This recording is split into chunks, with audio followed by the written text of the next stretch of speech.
All right, here we go. Okay. All right. So did she have you like introduce yourself or anything? No, she didn't. Okay. I can't. If you wouldn't mind, Yeah. would you mind introducing yourself? Sure. I'm Melissa Purcell, the media specialist at Glen Academy. Okay, awesome. Let's get into it. So, my first question, prior to becoming a school library media specialist, what did you do? I was a science teacher, middle high school. So I was general broadfield science 7th through 12th, and I had taught at both middle and high school prior to that. And it was the reason I got this job. Actually, I was at a middle school and we were doing science fair. I went to a new school, and the media specialist at my previous school was not super helpful, so I'd done science fair in another middle school and didn't get any help from the media specialist, so I didn't really know what the job was or that they should be helping me. So I went into a new school and I took my kids in there to start working on the science fair research that we needed. And she comes over and she's like, "Oh, can I help you teach these lessons?" And I'm like, "No, I'm good." And so then she like sat and like was watching me teach the lessons and stuff. And then she came up and she was like, "Have you ever thought about being a media specialist? You would be really good at it." And I was like, "No, I've never thought about it." Like I said, I didn't really know what they did or anything. I knew in my previous school, we did not have a strong one, so knew they were in the media center and they checked out books, and that was about it. So she actually went the next step and like brought me brochures about a college program and things. And so if it wasn't for her, I wouldn't even be here. Wow. I'd probably still just be teaching. So just be a classroom teacher. So. Wow. Okay. So that's how that happened. All right. Next, how do you determine the collection needs of your library? We do a collection analysis. We have Follett Destiny, so it's integrated with Tidal Wave that I showed you the other day. So they make it really simple. Like I literally click one button and it does a collection analysis for me, and then I can go in the Tidal Wave side and it'll show me areas. It breaks it down by this is how many nonfiction you have, this is how many fiction you have. This is where you need to build your collection. This is how old this topic is. So it really does all the labor for me. I just have to go in and then it even selects books like here are some books that would fill a need in this area that's dated for you or whatever. So they make it really nice to select books. But of course we take recommendations too. Right before you came, Sabina said, "We keep getting requests for this book and we only have one copy of it and it's checked out." And she's like, "I literally have had multiple requests today. Can we get a second copy?" And even books that we don't have, like we have that one, but it's popular right now. So people will come in and say, "Hey, I heard about this book. Do you guys have it?" And we mark it on the list and then we purchase next time we have it.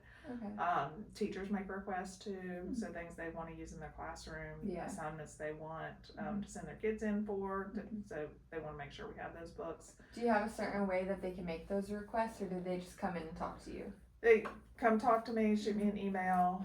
We used to have a form that we'd give out, but everything's kind of just, digital now, so people are, super easy to send an email. And like if a student or a parent comes in, we like immediately pull up Tidal Wave and add it, because if we were like, trying to remember, that's why we kind of had the form, is so that we didn't have to stop everything and like add it, but we try and just add it like right then, or jot down on a Post-it or something, so we don't forget, and just add it that day at least. Okay, cool.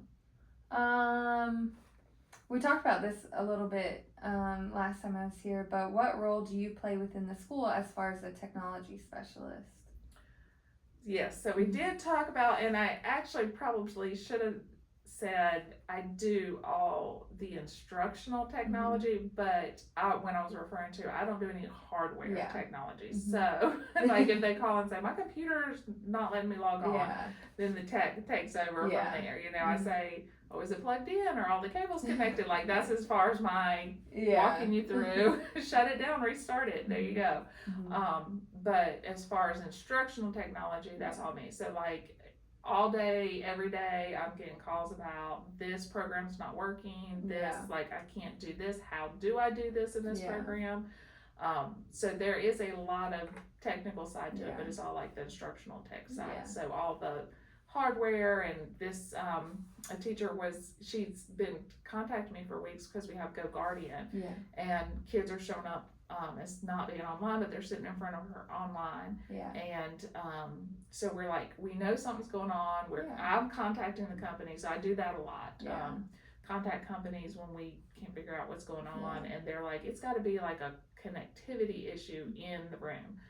So finally, after we spent a couple weeks like going back and forth with suggestions, trying different things, we finally put in a tech ticket for him to go in, and it actually was a cable issue. So he replaced the cable, and she's like, instantly my internet connection is faster. And so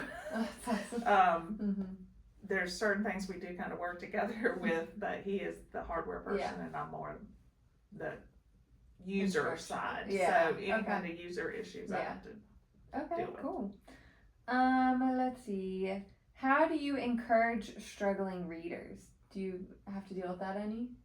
Oh, we have tons of struggling readers. Oh yeah, I'm sure. So one is our collection development. We try to always take requests, so there's always something that they have to read. We do lots of like high-low books, so they might be low reading levels, but they're high interest for the students. So really just having a wide variety for them to pick from.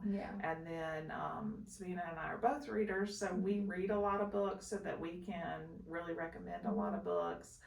We do book displays, posters. I don't know if you saw one. I actually need to probably swap it out for somebody else, but Colleen Hoover was super popular last year, and people kept coming in, oh, do you have her books, do you have her books, but they're more mature than we're going to have in here. So we'd say, well, no, but the public library I know has them. But I made a poster, if you like her books, then here are some other books that we do have. And so then we pull some and put them on display. And then when kids come in, they're like, I don't like to read, but my teacher sent me in here, I have to have a book to read in class. You know, we just kind of, well, what are your interests? Like, we just try and spend some time and just direct them to one of our books that would interest them. And if they find the right book, it really will grab them, you know, like there's always, you know, people say, oh, I didn't like to read till I read Harry Potter, or till I read, you know, this one book that just turned it around for me. So you just kind of have to find that and try and find it. Yes. Exactly. I picked this question because I know that on Monday you led like a PL after school with the Microsoft update. Do you normally lead professional development in your school or district? Do you find that the PD that you lead is more on the technology side, library resources, materials and equipment, or is it a combination of all? Now it's almost fully tech. I used to have like a slotted once a month during plannings. I would do PL, and so I try and vary. Like one of the resources I highlight is we have the light box. I don't know if you've seen this, but there's print copies of the book, but it's a digital book. But the beauty of the book is they're on all these different topics, and they have videos and websites and things linked in the book. So the student can read the book online and cover to cover, but then they're clicking on the links that take them to like additional information and things. So that was one resource, but there's other resources I've highlighted in those trainings. But a lot of it is like newer tech.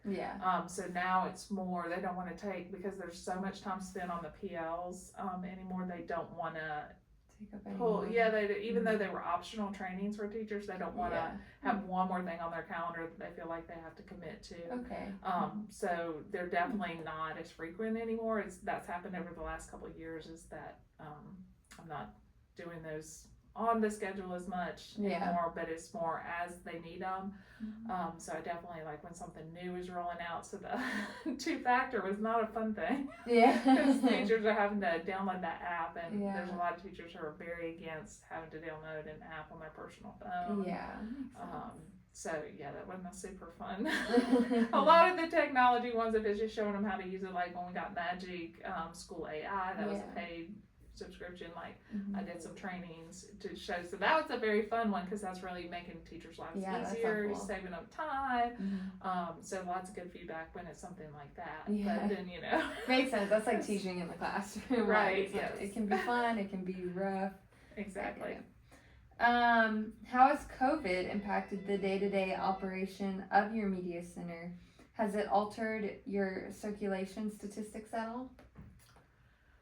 Well, it's been a little while since COVID now, so presently no. But at the like when we were going through it, it definitely because of all the social distancing. Yeah, I was wondering about that. Yeah, we even had places on the floor said lines because sometimes we get lines at different times.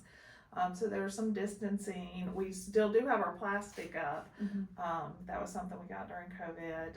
So I guess that's one change. But as far as the numbers of circulations and things, we do compare those numbers year to year. And it's kind of like an up and down, depending on the time of the year. But I wouldn't say it, obviously when we're virtual, then I was just sending out, here's our ebooks, try and read these at home. We've had a really hard time getting the ebooks to catch on. We invested in some ebooks and we thought they would help, and even during COVID we spent some more money and we had a little bit more pickup in the ebooks, I guess, during COVID because we were virtual. But even now we'll be like, oh, there's these ebooks, and they're like, no, I don't like reading on the screen.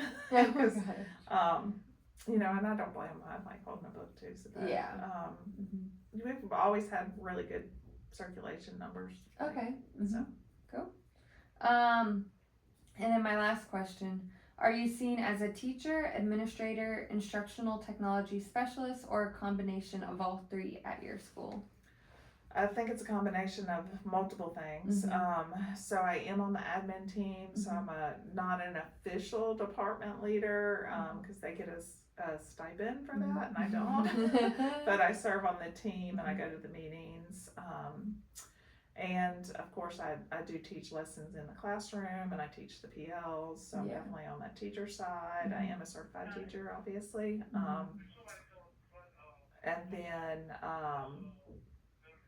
I'm also, I shared last time, I do all the social media, the website, the monitors around the school. I'm really the communication hub. All communication basically comes out through here. But then on the admin side, I also do all the Centegix card, all the door access cards, and no one else has access to those levels other than me and the principal. So definitely some admin roles there. So. Okay, cool. Well, those are all my questions that I wanted to go over, but thank you for doing this interview. All right.